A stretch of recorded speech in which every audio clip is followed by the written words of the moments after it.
మన ప్రపంచంలో మనకి తెలియని విషయాలు చాలా ఉన్నాయి. అవన్నీ పట్టించుకోవడానికి మన రెగ్యులర్ లైఫ్లో అంత టైం ఉండదు.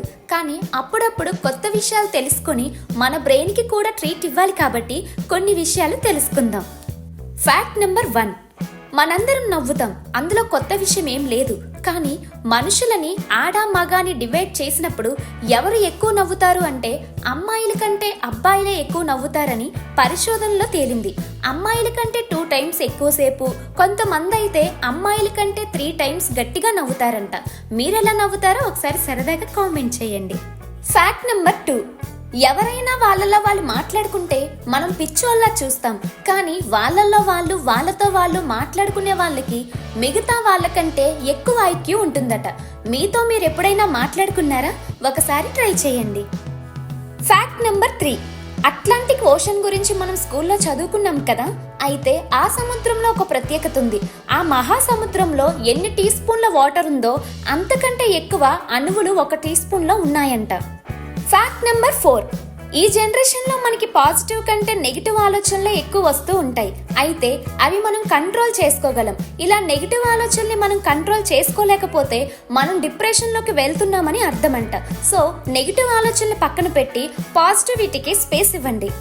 ఫ్యాక్ట్ నెంబర్ 5, అమెరికా వెళ్ళి పెద్ద కంపెనీలో జాబ్ చేయాలి అని చాలా మంది ఆశపడుతూ ఉంటారు. కానీ మీరు షాక్ అయ్యే విషయం ఒకటి చెప్పనా?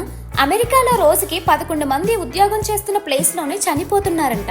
వాటిలో సగం వాళ్ళపై ఉన్న ప్రెజర్కి హార్ట్ ఫెయిల్యూర్ అవ్వటమే కారణం. అందులో మన ఇండియన్స్ కూడా ఉన్నారు. ఇది మిమ్మల్ని భయపెట్టడానికి చెప్పట్లేదు, ఉన్న విషయం చెప్తున్నా. ఫ్యాక్ట్ నెంబర్ 6, మన భారతీయులు ప్రపంచంలో అన్ని దేశాల్లో ఉన్నారు. కానీ ఈ 5 దేశాల్లో ఒక్కరు కూడా లేరంట. అవేంటో ఇప్పుడు చూద్దాం. వాటికన్ సిటీ, ప్రపంచంలోనే అతి చిన్న దేశమైన ఈ వాటికన్ సిటీలో భారతీయులు టూరిస్టులా వెళ్తారు, కానీ ఒక్కరు కూడా సెటిల్ అవ్వలేదంట. శాన్ మరీనో, ఇటలీలో ఉన్న శాన్ మరీనో ప్రపంచంలోనే ప్రాచీన రిపబ్లిక్ దేశాల్లో ఒకటి. ఇది కూడా మంచి టూరిస్ట్ స్పాట్, కానీ ఇక్కడ ఒక్క భారతీయుడు కూడా సెటిల్ అవ్వలేదు. పాకిస్తాన్లో భారతీయులు లేకపోవడం ఏంటని ఆశ్చర్యపోతున్నారా? అక్కడ ఉన్న వాళ్ళందరూ ఇండియా పాకిస్తాన్ విడిపోయిన టైంలో అక్కడ ఉన్న వాళ్లే అప్పట్లో ఇండియాలో ఉన్న ముస్లింలు. కొన్ని కుటుంబాలు పాకిస్తాన్ వెళ్లి పాకిస్తానీయులు అయిపోయారు. ఈ విభజన జరిగి ఇన్నేళ్ళు అయినా కూడా ఇంకా ఆ గొడవ చల్లారలేదని మనకు తెలుసు కదా. దానివల్ల అక్కడికి పని ఉండి వెళ్లి వచ్చే వాళ్లే తప్ప సెటిల్ అయిన వాళ్ళు లేరు. అల్గేరియన్, ఇది సౌత్ ఈస్ట్ యూరోపియన్ కంట్రీ. చాలా అంటే చాలా బాగుంటుంది, కానీ ఒక్క ఇండియన్ కూడా ఇక్కడ సెటిల్ అవ్వలేదు. తువాల్, పసిఫిక్ మహాసముద్రంలో ఉండే అందమైన దేశాల్లో తువాల్ కూడా ఒకటి. ఇది కూడా మంచి టూరిస్ట్ స్పాట్, కానీ ఇక్కడ ఒక్క ఇండియన్ కూడా సెటిల్ అవ్వలేదు.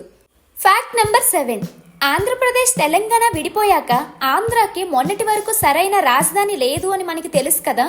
అయితే ప్రపంచం మొత్తం మీద రాజధాని లేని దేశం ఒకటి ఉంది. అదే నౌరు దేశం. ఇది ప్రపంచంలోనే అతి చిన్న ద్వీపం, అలాగే ప్రపంచంలోనే అతి చిన్న రిపబ్లిక్ దేశం. 2018 లెక్కల ప్రకారం ఈ దేశంలో 11,000 మంది మాత్రమే నివసిస్తున్నారు. రాజధాని లేకపోయినా ఈ దేశం అన్ని రకాలుగా అభివృద్ధిలో బాగానే రాణిస్తుందట. ఫ్యాక్ట్ నెంబర్ 8, ప్రపంచంలోనే అన్నిటికంటే ఎక్కువగా అమ్ముడిపోయే బిస్కెట్ ఏంటో తెలుసా? పార్లేజీ. నిజమండి, ప్రతిరోజు సుమారుగా 480 కోట్లు పార్లేజీ బిస్కెట్స్ ప్యాకెట్స్ సేల్ అవుతున్నాయంట. తక్కువ రేట్లో పిల్లలకి మంచి పోషణ ఇవ్వడం, పాలకి మంచి కాంబినేషన్ అవ్వడం వల్ల మన దేశంతో పాటు చాలా దేశాల్లో పిల్లలకి రెగ్యులర్ బిస్కెట్స్ అయిపోయాయి ఈ పార్లేజీ బిస్కెట్స్. ఫ్యాక్ట్ నెంబర్ 9, ప్రపంచంలో మోస్ట్ డేంజరస్ విషయమైన సైనేట్ మనం తినే యాపిల్ గింజల్లో కూడా ఉంటుందట. కాకపోతే చాలా తక్కువ మోతాదులో ఉండడం వల్ల మన శరీరం తట్టుకుంటుంది. మనిషి చనిపోవడానికి మనిషి బరువులో 1 కేజీకి 1 మిలీగ్రామ్ సైనైడ్ ఉండాలట. ఒక యాపిల్ గింజలో 0.49 mg సైనైడ్ మాత్రమే ఉంటుంది. అంటే 50 కేజీల బరువున్న మనిషి 120 నుంచి 130 యాపిల్స్ గింజలను తింటే చనిపోయే అవకాశం ఉందట. 1-2 తిన్నా కూడా ఏం అపాయం లేదు. ఫ్యాక్ట్ నెంబర్ 10, ప్రపంచంలో అతి కఠినమైన జీవి ఏంటో తెలుసా? బొద్దింక. నిజమండి, కఠినమైన జీవి అని ఎందుకు అన్నాను అంటే ఇవి తిండి నీరు లేకుండా చాలా నెలల పాటు ఉండగలవు. అతి చల్లని ప్లేస్లోని అతి వేడి ఎడారుల్లోనే ఉండగలవు. వీటి తల తెగిపోయినా కూడా వారం రోజుల పాటు బతికే ఉండగలవట. ప్రకృతి పరంగా వీటికి చావు లేదనే చెప్పాలి. మనం ఏమన్నా కావాలని చంపడమో వేరే ఏ ప్రాణం ఆహారం కోసం చంపడం తప్ప వయసు అయిపోయి చనిపోవడం అనేది బొద్దింకలకు లేదంట. డైనోసార్ల కంటే ముందు నుంచి బొద్దింకలు భూమి మీద బతుకుతూనే వచ్చాయి.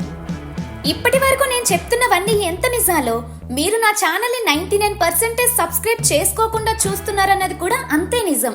ప్లీజ్ సబ్స్క్రైబ్ చేసుకోవచ్చు కదా.